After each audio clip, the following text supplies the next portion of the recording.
এটা কি শুধু আমার সাথেই হয় না তোমাদের সাথেও হয়?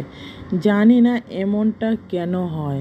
কালকে তো ঘুরতে গেছিলাম, রবিবার ছিল, রবিবারে ঘুরে এসে আস্তে আস্তে তো বেজে গেছে 4:30। তো তারপর তো সারাদিনে শরীর ক্লান্ত, আর কোনো কিছু করা হয়নি ভিডিও।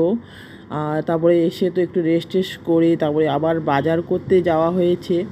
বাজার করে নিয়ে এসেছি, নিয়ে এসে আর কি রান্নাবান্না যা কিছু হয় ওটা কালকে আর কিছু করিনি ভিডিও। কালকে বাজার করে নিয়ে এসেছি, নিয়ে আসার পরে আজকে সকালবেলা রান্না করতে এসে সবজি কাটতে গেলাম। সবজি কাটা তো না, আগে সবজিগুলো নিতে গেলাম। সবজি নিতে গিয়ে দেখলাম এত বেছে বেছে নিলাম, নেওয়ার পরেও সবজিগুলো এরকম বের হলো। তার জন্য আমি বেশি করে সবজি নেই না, সবজি কম করে নেই।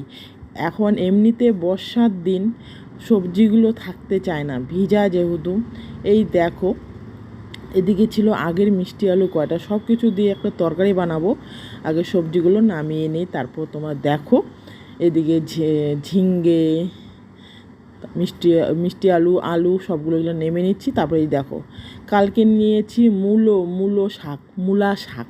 তো মূলাটার অবস্থা দেখো, এটা একদম খাওয়া যাবে না, একদম পচে গেছে, পচে। কালকে এগুলো একদম নিজের হাতে বেছে বেছে নিলাম মূলা শাকগুলো, আর আজকে সকালবেলা সবজি আনতে গিয়ে এই অবস্থা। সেইটাই বলতেছি, আমার সাথে শুধু এরকমটা হয় না, তোমাদের সাথেও হয় এরকমটা।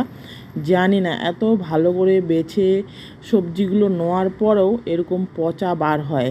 তারপর সকালে উঠে যদি এরকম দেখা যায় তাহলে কার না মনটা খারাপ হয়।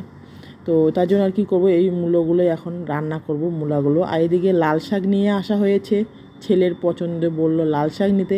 তার জন্য এখানে হচ্ছে লাল শাকের ভাজি করব, আর সবগুলো দিয়ে একটা ঘন্ট, তার সাথে আছে ডাল। যেহেতু আজকে সোমবার, তাই নিরামিষ খেতে হবে।